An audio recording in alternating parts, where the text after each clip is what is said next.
Bismillahirrahmanirrahim. Alhamdulillahi Rabbil Alamin. Wassalatu wassalamu ala syarfil anbiya'i wal mursalin. Nabiyina Muhammadin wa ala alihi wa sahbihi ajma'in. Assalamualaikum warahmatullahi wabarakatuh. So inshallah, chapter 37, natapos na natin yung 36, yung tungkol sa riya. Ngayon inshallah, babu minasyirki iradatul insani bi ilmihi ad-dunya. Ang kabanata na tungkol sa may tuturing na shirk, ang paghahangad ng tao sa dunya bilang kapalit o bilang gantimpala ng kanyang kaalaman. Kaalamang panrelihiyon ang pangunahing tinutukoy dito. May nga mag-aaral siya o magtuturo, mangangaral. Nang layunin niya dito ay ang mataas na sweldo, mataas na posisyon, dawa pogi at iba pa. Lahat yun dunya. Lahat yun may kinalaman sa dunya. Ano mang papakinabangan sa dunya bilang kapalit ng kaalaman ng tao. Kaya nga isa sa mga magandang dua doon sa kunut, lalong-lalo na maririnig natin ito sa mga imam ng Tarawih, na wala tajal ad-dunya akbaru hammina. Hinihiling natin kay Allah na huwag niyang dulutin na ang dunya ang magiging pinakamalaking concern natin. Na hindi yun yung magiging layunin natin sa buhay. At gayon din humihiling tayo kay Allah subhanahu wa ta'ala, wala mablaga ilmina. At huwag dulutin ni Allah na ang dunya ay magiging mablag, magiging kumbaga layunin sa ating kaalaman. So ang kaalaman sa relihiyon o ang pagkakaroon ng kaalaman sa relihiyon, kasama nga namang bagay na may kinalaman dito. Pag-aaral nito, pagtitiis dito, pangangaral nito, lahat ay may kinalaman sa pagsamba. Lahat ay may tuturing na pagsamba. So syempre, condition dito ang ikhlas. Dahil lahat ng ito ay may tuturing na pagsamba. Lahat ng may kinalaman sa pag-aaral may tuturing na pagsamba. Pag-aaral o pagtuturo o pagtitiis dito at iba pa. Ngayong unang usapin dito, ma munasabatu hadal bab li kitabit tauhid. Anong kinalaman ng kabanata na ito sa kitabut tauhid? Diba tungkol to sa kaalaman? Pero paano nagkaroon ito ng kinalaman sa tauhid at sa shirk? Sige hiya annal amala li ajli dunya syirkun yunafi kamal at-tauhid. Ang paggawa ng anumang gawain alang-alang sa dunya ay shirk at sumisira sa pagiging kompleto ng tauhid. So syempre yung amal dito na tinutukoy din, amal na pangrelihiyon. Okay? Kasi nalalaman natin ng mga gawain ay maaring mahati sa dalawa, ibada at muamalat. Siyempre kung ikaw ay nagnenegosyo at wala ka namang intention dito na pang relihiyon, kahit purely pang mundo, yung iniisip mo, kikita ka, nang sagay meron ka bang pambibili ng pagkain, walang problema, hindi yun magiging shirk. Pero kung gagawin mo yun sa layunin na alang-alang kay Allah subhanahu wa ta'ala, yung magnenegosyo ka ng matapat na kalulugdan ka ni Allah, at ang kikitain mo, gagastusin mo rin sa relihiyon ni Allah, edi magiging ibada. Katulad ng ibada na magagantimpalaan bilang ibada. Pero yung ang negosyo na yun, kung para sa dunya yung kagustuhan mo, nagnegosyo ka, kasi gusto mo makaipon ng pera, bibili kang kotse, bibili kang bahay, walang problema, inshallah. Pero ito, yung amal dito na tinutukoy, amal na may kinalaman sa relihiyon. Pagsamba o namang may kinalaman sa pagsamba. Tas ang hangad mo rito ay dunya. Bawal nagtatrabaho ka sa Islamic Center, ang hangad mo lang sweldo. Wala kang pakialam sa da'wa talaga. Basta mahalaga nakakapagpasyahada ka ng mga tao. So maaring isang example yun o pangunahing example ng paggamit sa dunya bilang layunin ng tao sa kanyang kaalaman. Annal amala li ajli dunya syirkun yunafi kamal at-tauhid al-wajib. So yung tauhidul wajib na tinutukoy dito, syempre yung mga pangunahing tauhid o kaisahan ni Allah, wa yuhbitul a'mal. Ito ay nagiging dahilan na mawawalan ng saysay at mawawalan ng gantimpala ang mabubuting mga gawain. So, syempre kapag tinukoy dito yung hubot o yung pagkawala, pagkasira, pagkawalang saysay, hindi lang ito nangangahulugan ng kawalan ng gantimpala ng mabubuting mga gawa. Maaring itarattab din dito yung pagkakaroon ng kasalanan, pagkakaroon ng pananagutan. Katulad lamang din sa riya. Iba yung riya, iniisip ng mga tao, ang gawain na may riya, hindi gagantimpalaan. Pero hindi yun nagtatapos doon. Ang gawain na may riya ay hindi lang hindi gagantimpalaan, ito ay magdudulot pa na ikaw ay nagkakasala, nagkakaroon ka ng pananagutan. Therefore, maaari kang maparurusahan kung hindi ka hihingi ng tawad kay Allah, magbabalik loob kay Allah mula rito. Yung sinabi ni Allah, man kana yuridul hayatad dunya wa zinataha, nuwaffi ilayhim ma'malahum fiha. Sino man ang naghahangad ng dunya at ng palamuti nito, ibibigay namin ito sa kanila. Ibibigay ni Allah sa kanila. So kahit pa yung kanyang gawain ay may kinalaman sa relihiyon bilang halimbawa, pero ang layunin niya talaga rito ay para kumita sa dunya, ibibigay ni Allah ang dunya, pero hindi niya ibibigay ang ajar o ang gantimpala nito bilang gawain o katulad ng gawain na merong ikhlas. Ang ibibigay ni Allah yung dunya. At makukuha nga talaga nila. Kaya nga napakamapanganib na makikita ng mga tao ang katuparan ng kanyang mga hinihiling na may kinalaman sa dunya. May nagdadaawa, gusto niyang yumaman, sa pamagitan ng da'wa, yumaman siya, ibig sabihin binigay na sa kanya ni Allah ang intensyon niya. Nagdada'wa siya, gusto niyang sumikat siya, sumikat nga siya, o ibinigay na ni Allah ang intensyon niya. Ang nakakatakot nga nito, ibinigay ni Allah sa kanila yung dunya, pero wala na silang pakikinabangan dito sa kabilang buhay. Na-advance na yung pakinabang. Kasi nga si Allah, maggagantimpala sa tao ayon sa kung anong inintensyon nila sa kanilang gawain. Itong isa sa mga praktikal na aplikasyon ng innamal a'malu binniyat. Na ang mga gawain ay hahatulan lamang ayon sa intensyon wa innama likulli imri'in ma nawa. At ang bawat tao ay makakakuha lamang ng kung ano ang kanyang inintensyon. Kung ang inintensyon mo ay para kay Allah, makukuha mong gantimpala mula kay Allah. Pero kung ang intensyon mo ay dunya, ibibigay ito ni Allah sa iyo. Kaya nga doon sa hadith, di ba? Na sino man yung karugtong nun, ng innamal a'malu binniyat.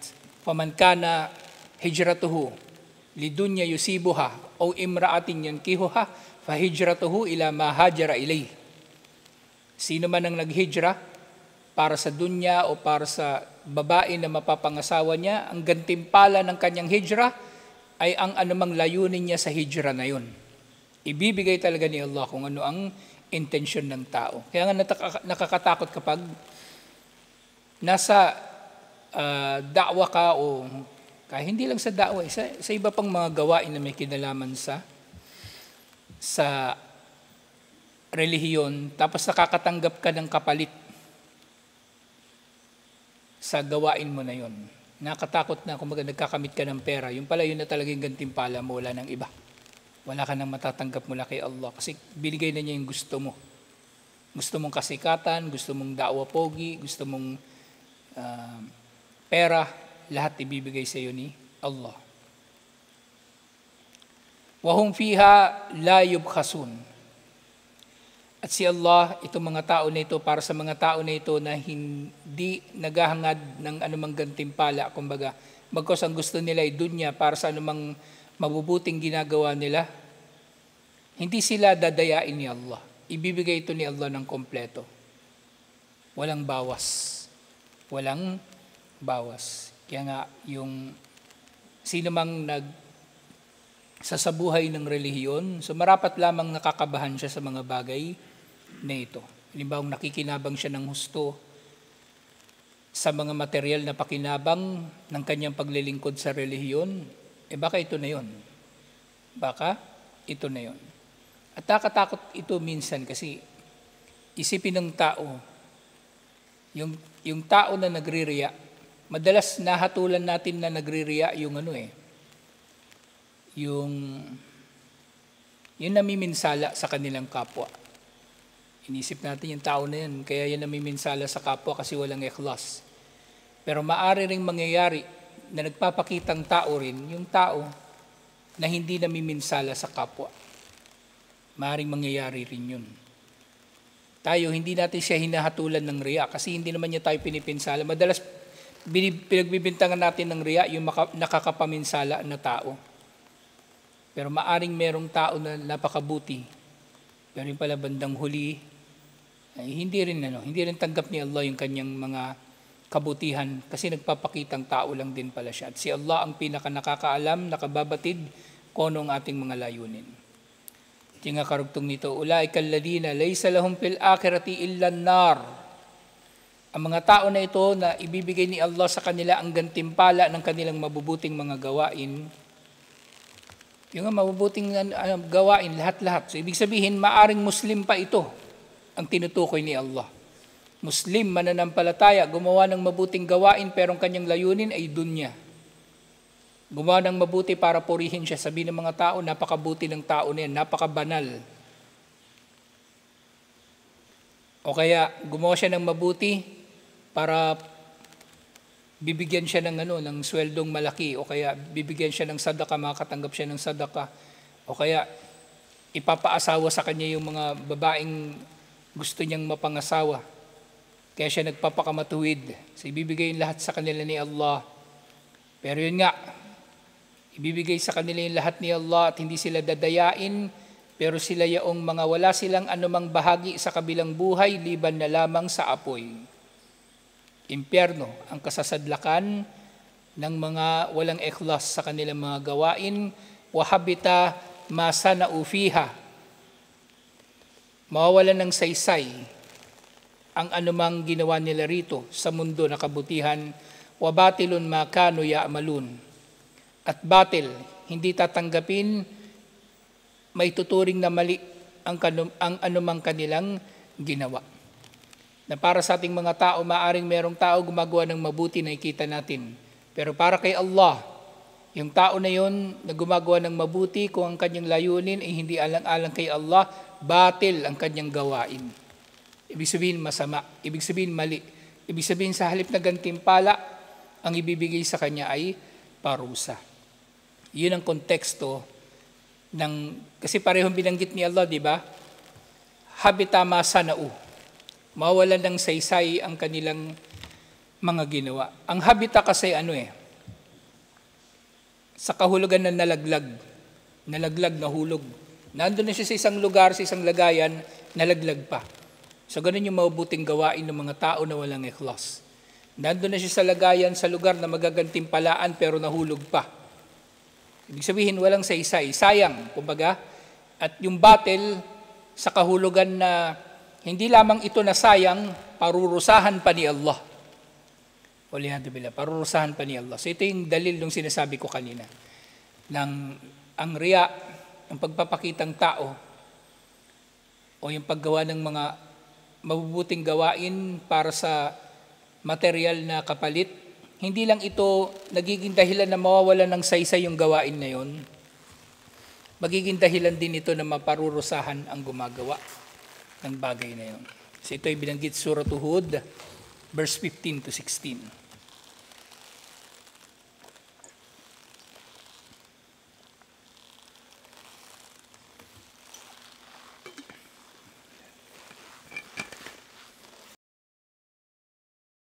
Na nakakatakot, di ba? Isipin ng tao yung ganito, na inisip mo ang dami mo ng mabuting nagawa, pero bandang huli sayang pala. Sayang, hindi tatanggapin ni Allah. May kasalanan ka pa. Yun nga, katulad na banggit ko sa khutbah, yung mga sahaba, kinatatakutan talaga nila ang nifaq. Kinatatakutan nila yung pagpapakitang tao. Kinatatakutan nila yung mga gawain na magiging dahilan na mawawalan ng saysay ang kanilang mga gawain. Nga ang dalawang aya na ito.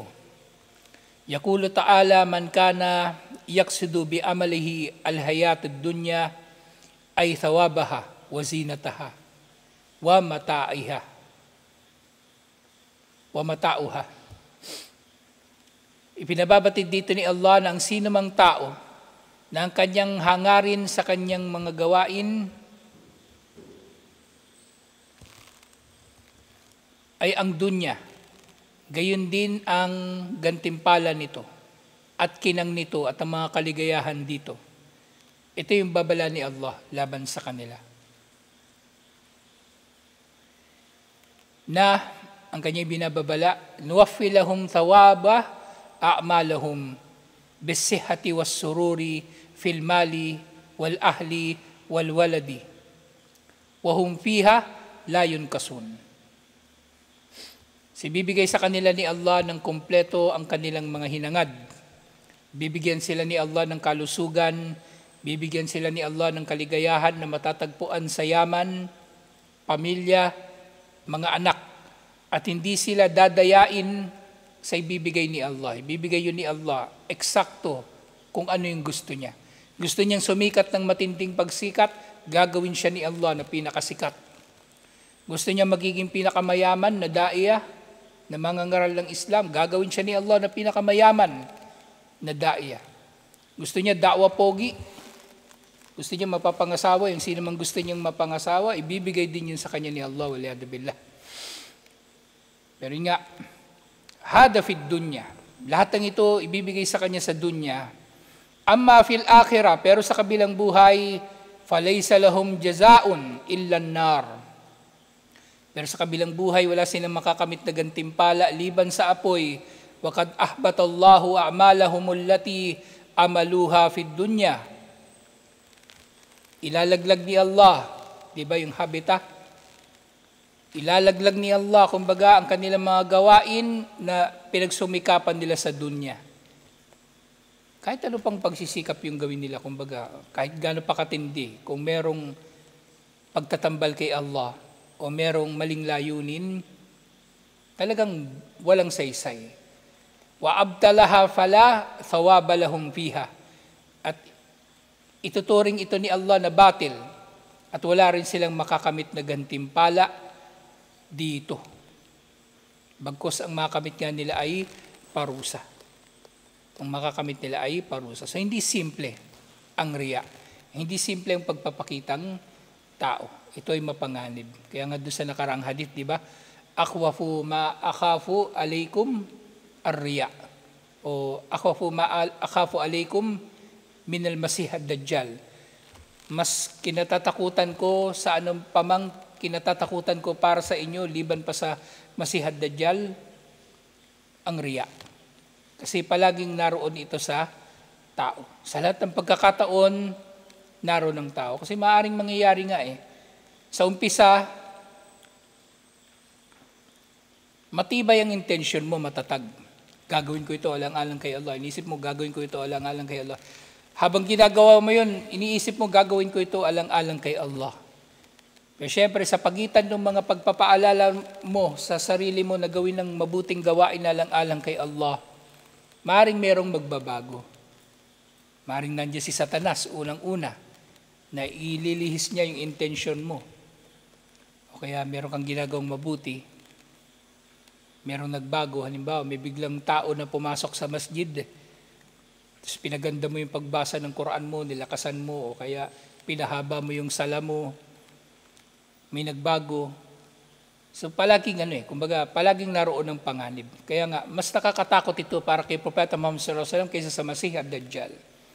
Kasi yung Masih ad-Dajjal, maaaring ang maapektuhan niya, yung mga tao lang naabutan niya.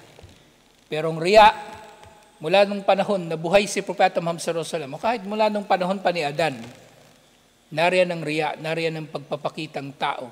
At kinatatakutan nga ito, ni Propeta Muhammad sallallahu alaihi wasallam, lalong-lalo na para sa kanyang umma bilang pagmamalasakit sa atin. Kasi marami ang mahuhulog sa impyerno dahil dito. Marami. Kasi yung kuffar, di ba yung kuffar, mapupunta sila sa impyerno sigurado, shirkun akbar. Mapupunta sila sa impyerno dahil sa shirkun akbar, pero maaring mas marami pa ang mapupunta sa impyerno dahil sa shirkun asgar. Kasi masasama na sa kanila din yung mga mananampalataya na gumawa ng mabubuting gawain para magpakitang tao o para magkamit ng mga gantimpala ng dunya. Na hindi nila ginawa yung mabubuting mga gawain na alang-alang kay Allah. O kaya nahaluan. Yun nga, maaring sa kalagitnaan ng mabuting ginagawa mo, na natukso ka na magpakitang tao. Kaya nga, di ba, yung dua, kailangan, lagi natin yung nasasambit kasi walang tunay na makakapag-ingat sa atin laban sa riya, liban kay Allah subhanahu wa ta'ala. Allahumma inna na'udhu bika an nushrika bika shay'an ma na'lamu. O Allah, nagpapakupkop kami sa iyo laban sa anumang pagtatambal na hindi namin nalalaman. Yun nga, hindi natin nalalaman, ibig sabihin hindi natin napapansin na tayo ay nagpapakitang tao na pala. Kasi kaya hindi natin napapansin, kasi napaka-subtle, napakaliit ng shirkun asgar na hindi napapansin ng tao. Minsan gina-justify pa ng tao. Binibigyan niya ng magandang dahilan sa kanyang sarili kung bakit siya nagpapakitang tao. Inisip niya, kailangan niya magpakitang tao para mas marami siyang madaawahan. Kailangan niya magpakitang tao para makatanggap siya ng mas maraming pondo pang daawa.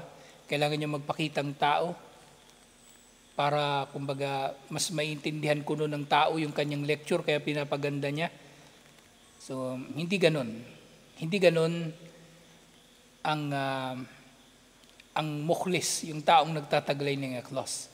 Kapag merong ganung bagay, so dapat nakakaramdam siya sa sarili niya ng kakaiba eh.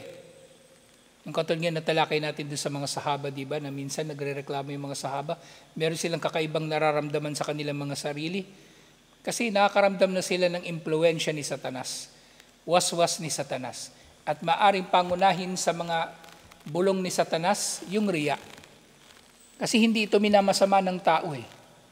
Hindi niya minamasama. O maaring ini-enjoy pa nga ng tao kasi nakikinabang siya dito. O kaya gumagaan ng pakiramdam niya dahil sa pagpapakitang tao. Bawa tuwang-tuwa siya sa meron siyang ginawang mabuti, tapos na-videohan pa siya. Hindi niya alam may nag-video sa kanya. Tapos in-upload sa Facebook, napakabuti naman ng brother nito na tumulong sa pulubi. O ikaw naman tuwang-tuwa sa ginawa mo, na yumaman, sumikat ka pa. At nung sumikat ka, nakatanggap ka pa ng napakaraming mga kung ano-anong sadaka na dahil doon, kumbaga nabago na rin yung intention mo. Yung ginawa mo yun, binigyan mo yung pulubi ng pera, maaaring tanggap yun kung ginawa mong may ikhlas. Pero nananatili ang fitna ng pagpapakitang tao hanggat naroon ang tukso o yung panganib na ikaw ay nakakagawa ng pagpapakitang tao. Kasi nga, ibibigay ito ni Allah lahat-lahat sa kanya, yung dunya, na hindi siya malulugi dito, hindi siya dadayain dito, pero sa kabilang buhay wala na siyang mapapala. Liban na lang sa apoy at hindi tanggap ang kanyang mabubuting gawa. So yung kinalaman ng dalawang aya na ito, sa chapter na ito, ng Kitabut Tauhid, anna fihima wa'idun liman kasada bi amalihi dunya bihbati amalihi wa dukhulin nar. Narito sa dalawang aya na ito ang matinding babala laban sa sino mang naghahangad sa kanyang mabuting gawain na magkamit siya ng pakinabang sa dunya, na magdudulot na mawawala ng saysay ang kanyang mga gawain at magdudulot na pumasok siya sa impyerno. Hindi kufur ang ikakapasok niya sa impyerno, bagkus ay ang pagpapakitang tao.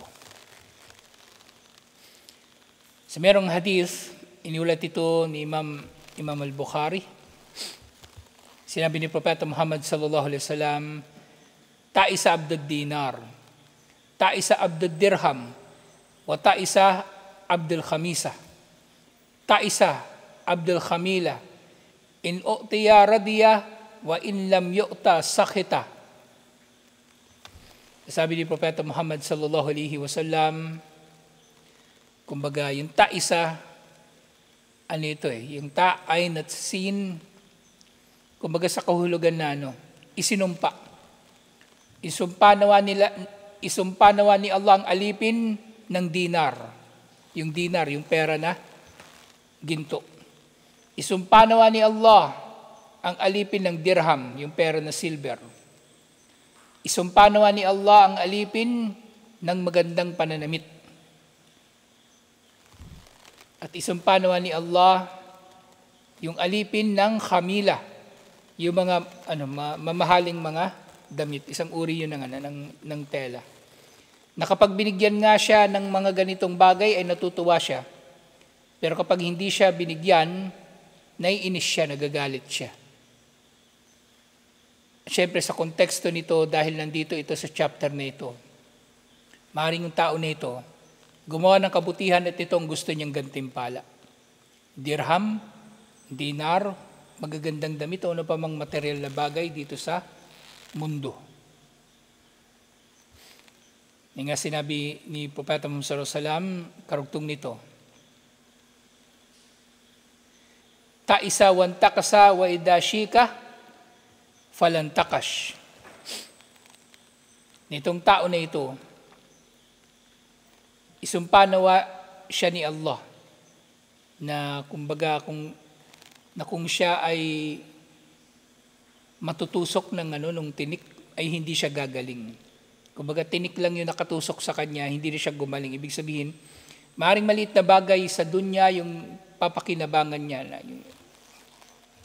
magiging tinik para sa kanya. Pero kapag nasugat siya nito, hindi na siya gagaling. Dahil sa kasamang fitna ng mga bagay na ito sa kanya. Tuba li abdin akhada bi anani farsihi fi sabilillahi wa ash'atha ra'sahu. Kumbaga kung kanina sinumpa ni Propeta Muhammad sallallahu alaihi wasallam yung mga alipin ng pera, sabi naman niya, biyayaan nawa ni Allah ang alipin na hinawakan niya yung tali ng kanyang kabayo sa landas ni Allah subhanahu wa ta'ala. Nasa kanyang pakikibaka sa landas ni Allah, naging magulo ang kanyang buhok. Naging magulo ang kanyang buhok. Ash'atha ra'sa, magbarata kadama, na dahil sa paglaban niya sa landas ni Allah subhanahu wa ta'ala, pakikibakan niya sa landas ni Allah, naalikabukan ang kanyang dalawang paa. In kana fil hirasati, kana fil hirasati, wa in kana fis sakati, kana fis sakati. In ista'dana, lam yu'dan lahu, wa in syafa'a, lam yashfa. Itong tao na ito na nasa landas ni Allah, kung siya raw ay nasa unahan ng mga sundalo, kumbaga, ay magagantimpalaan siya ng gantimpala nga ng nasa unahan ng mga sundalo. Kung nasa likod siya, ganun din, magagantimpalaan siya. At yun nga, maaring mangyayari ng gantimpala nito ay tuloy-tuloy. Kahit umuwi na siya sa kanyang bahay, tapos na yung kanyang duty, maaring tuloy-tuloy pa rin ang kanyang gantimpala.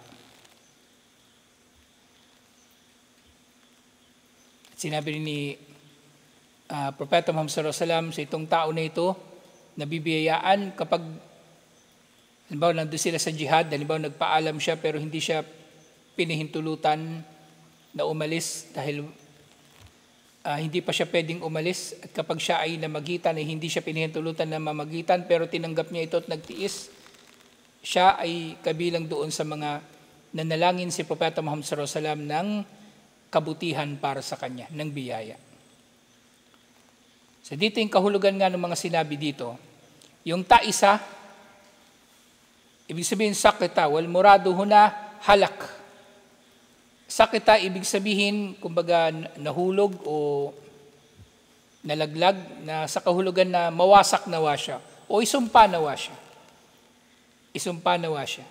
At yung kamisa na tinukoy dito sa hadith, isa itong tela na mayroong mga disenyo, may mga hugis na parang parang geometrical na pattern na maganda. Ganong klase na tela, may mga burda, kumbaga. Yung kamila,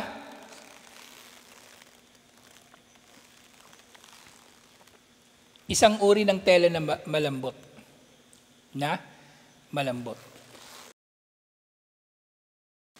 At yung intakasa naman, kumbaga, nabagok. Yung nga intakasa, sa kahulugan na nabagok. So doon nga doon sa hadith, di ba?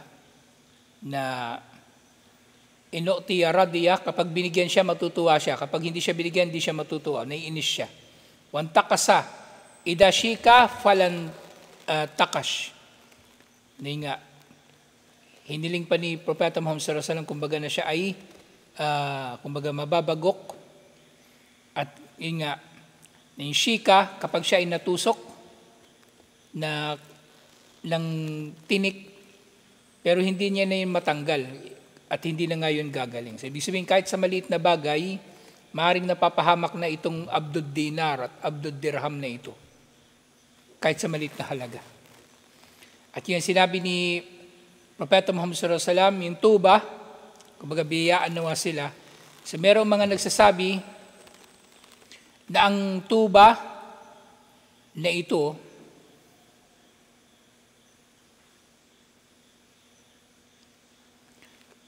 ismul jannati aw syajaratin fiha yasiru rakibu fi dilliha mi'ata amin la yaqta'uha kama fil hadith. Yung tuba, ito raw isa sa mga pangalan ng paraiso o pangalan ng puno na napakalaki doon sa paraiso, na ang tao raw na nakasakay sa kabayo, na kumbaga tatakbo siya sa ilalim ng lilim nito, tatakbo siya sa loob ng 100 taon, pero hindi niya malalampasan yung anino nito. So ganun kalaki ang puno na ito doon sa paraiso.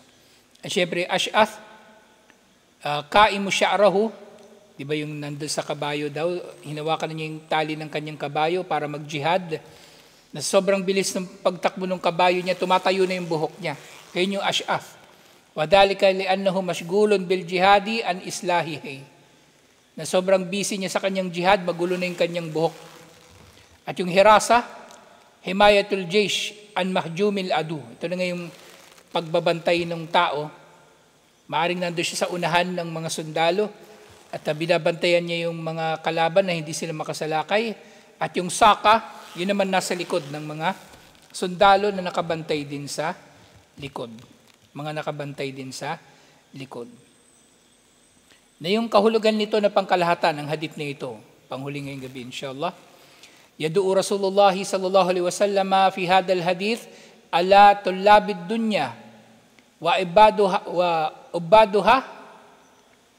ubadiha fa yaqulu laqad khaba wa khasira abdud dinar wa laqad shaqiya wa halaka abdud dirham wal khamisa wal khamila haythu arada bi amalihi ghayrallahi faja'ala ma'allahi syuraka'a fil mahabbati wal ubudiyatihi.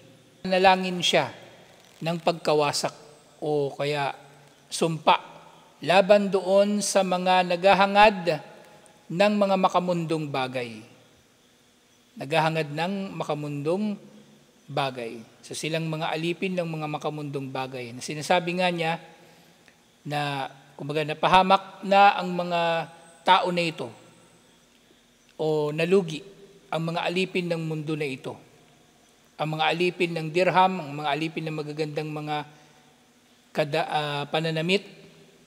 So isinumpa na sila ni Propeta Muhammad sallallahu alaihi wasallam. Dahil nag-intention sila sa kanilang mga gawain ng iba pa, liban pa sa kaluguran ni Allah. Na kumukuha sila ng mga nagiging katambal ni Allah sa pagmamahal nila at sa paglilingkod nila. Diba yung tao na may ikhlas, Kaya niya ginagawa yun alang-alang kay Allah kasi minamahal niya si Allah at gusto niya yung gantimpala ni Allah. Pero yung walang ikhlas, ginagawa niya yung mabuting gawain kasi may iba siyang minamahal liban pa kay Allah at meron siyang gustong gantimpala liban pa sa gantimpala ni Allah. Sige nga, sino man ang nasa ganitong kalagayan ay karapat dapat lamang na isumpa at magkamit ng napakasamang kahihinatnan ng kanyang gawain.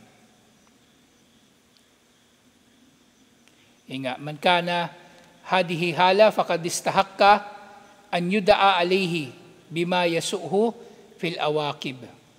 At sa kabilang dako naman, wa man kana hada sya'nuhu fala budda an yajid athara hadihi ad-da'wat fid dunya wal akhirah.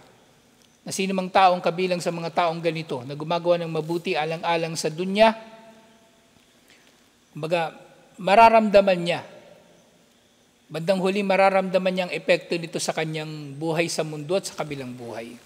So yun na nga yung kawalan ng baraka. So maaaring magkakamit siya ng yaman pero hindi siya masaya sa kanyang yaman. Yung yaman pa niya magdudulot pa sa kanya ng dagdag na problema. Okay, magkakamit siya ng yaman, di ba? Mandurugas, di ba? Ginagamit pa niya yung Islam para mandugas. O bandang huli, yung mga perang nadugas niya, hindi niya naman pinapakinabangan kasi dinudugasan din siya ng iba. O nawawala dahil sa kanyang kapabayaan. Walang baraka. Walang baraka. Yung nga kabilang dito sa mga magiging epekto nito. Fatalibud dunya la nalal matlub wala khalasa min al makruh. So yung tao na alipin ng dunya, hindi siya magkakamit ng hinahangad niya ng tuluyang pagkakamit at hindi rin siya maililigtas mula sa anumang kasamaan na dulot ng kanyang nakamit.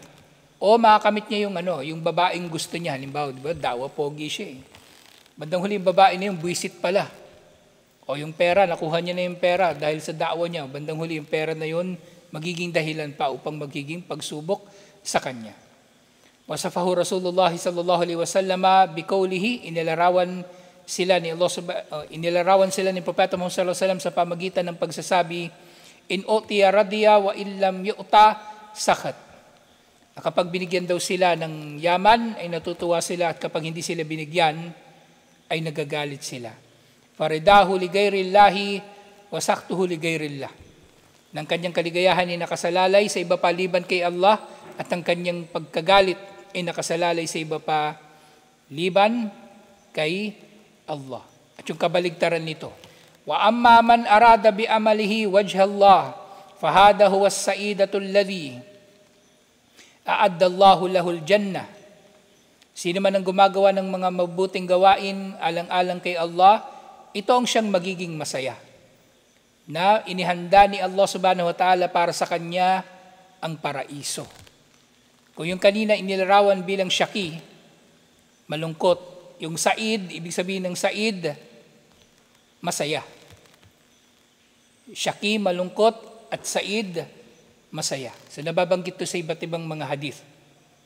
Yung tungkol sa, halimbawa, dun sa yung pagkakalikha sa tao sa sinapupunan ng nanay, di ba tinatakda na doon kung siya ba ay magiging syaki o Said. So yung Said dito, siya yung magiging masaya, inshallah. Said, technically ito panlalaki, yung Said. Pag babae, Saida, merong taol marbuta. Pero nilagay dito panlalaki kasi general yung tinutukoy dito. Lahat ng tao na may ikhlas kay Allah ay magiging masaya at para sa kanila inihanda ni Allah ang paraiso. Katulad ng sinabi ni Propeta Muhammad sallallahu alaihi wasallam sa hadith nga nito, tuba li abdin akhada bi anani farasihi fi sabilillah. Gantimpalaan nawa ni Allah, ubiyaan ni Allah ang alipin na kumuha ng tali ng kanyang kabayo sa landas ni Allah subhanahu wa ta'ala. Alhamdulillah. So tutuloy pa natin ito inshallah. Kasi napakaganda ng chapter na ito tungkol, lahat naman sila maganda. Kasi ito, kumbaga isang bagay ito na muli, maaring hindi masyadong binibigyang pansin ng tao. Akala niya pag shirk, yung sumasamba sa rebulto, sumasamba kay Jesus, kay Maria, pero hindi, shirk din ito. Yun nga lang hindi masyadong pinapansin ng mga tao Waliyadu billah. So tuloy natin ito insyaAllah. Assalamualaikum warahmatullahi wabarakatuh.